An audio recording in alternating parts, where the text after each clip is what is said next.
Okay, so based on your response, maybe I went overboard. I okay, so let's do this even faster and even quicker with a bit less.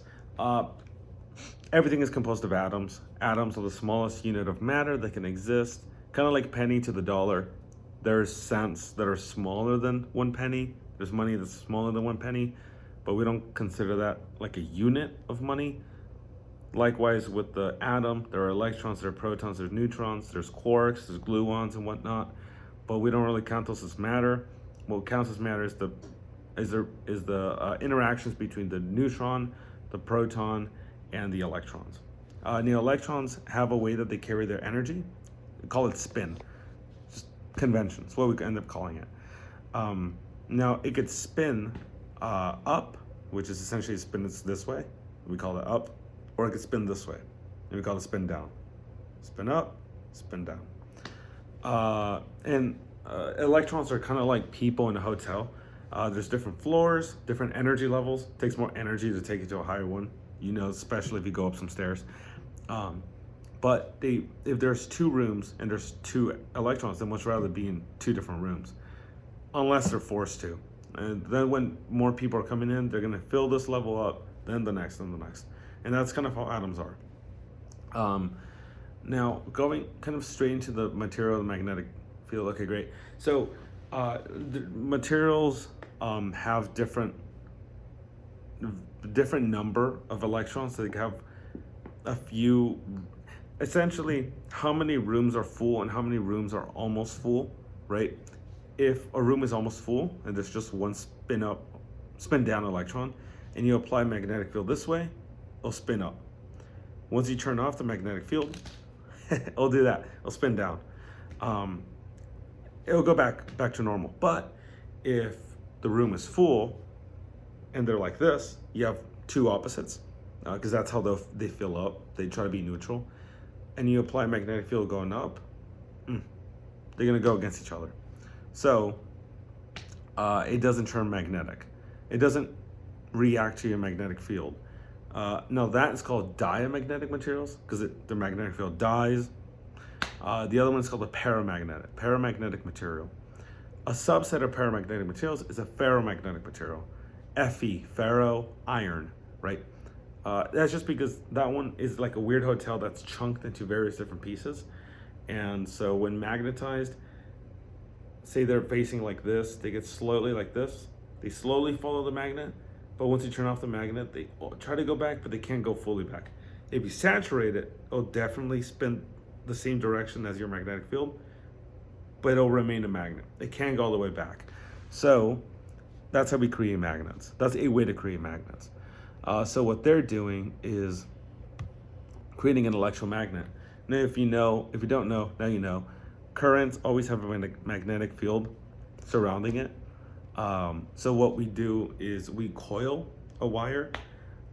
This makes it so that the current that's flowing through, and they have this magnetic field, and once it curls, it creates a very dense region in the middle of the coil where there's a strong magnetic field. If you increase the current or increase the coil number, it increases the strength of magnetic field inside. Now, if you put something that's ferromagnetic, like iron nail, then it turns into a magnet. It turns magnetic. Yeah, and then of course if you take it off, then it remembers. But it's really like plastic, in that it could be stretched. Plastic could be stretched, but if you stretch it too far, it gets fucked up. It gets damaged. So with magnetic materials and ferromagnetic materials, if you put too strong of a magnet, it'll remember. The more detail, the better. LOL. No, well, I'm doing this regardless. So this is quick and easy. Okay. You'll plan really to get. Okay, I'm getting your text right now, so you'll know where I was when I got this text. So if you put a ferromagnetic material, then that turns to a magnet, and once you turn off the batteries, once you disconnect the batteries, whoa, it's still magnetic. It's just not as magnetic as it was when the power's on. Yeah, that's everything condensed. And it might come up, they might ask, why is it that a magnetic field develops when a current flows? You could throw in a bit of like, ooh, right? It's special relativity. It's purely the way that we view things that go at a significantly higher speed. Um, and especially when it approaches speed of light, that we don't know, we can't really see how the things interact. But really, it's just Coulombic force, but it's in a weird way. So things interact differently when they're at different perspectives. So to explain this reaction, we invented something called the magnetic field. So magnets don't actually exist, fun fact. It's just perspective. Now, if you look at the workshop itself, you get to see that we use 2 different batteries to create a stronger current, thus stronger magnetic field. We coil the wire around a ferromagnetic material, the iron nail, and then we switch it out for something that's diamagnetic. So it kills the magnetic field, the brass screw. That we make them for the fuck of it, just fucking use a multimeter, just so they could have some experience. So we make them do that. Then we make them put a little switch, because the strong current means the energy is being wasted. It just essentially heats up the wire and heats up the battery. So I don't want them to burn themselves. They can use a little compass, see it's a magnetic field. And as we know, diamagnetic materials like brass should not be magnetic, but the brass thumbtacks are, which means they're not actually brass, which means they're from China, which means manufacturing errors. And we know that because of the physics, right? We know that.